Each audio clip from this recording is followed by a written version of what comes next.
Is the ordered pair 4, -1 a solution of 4x minus 7y equals 9? To determine if an ordered pair is a solution of an equation in two variables, we substitute that ordered pair into the equation and determine if a true statement results. Our x-coordinate is 4 and our y-coordinate is -1, so we'll substitute 4 for x and -1 for y in the given equation.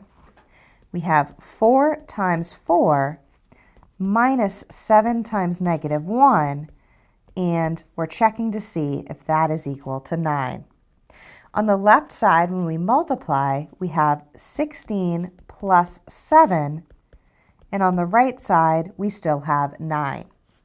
Adding on the left side, 16 plus 7 is 23, and so the equation becomes 23 equals 9.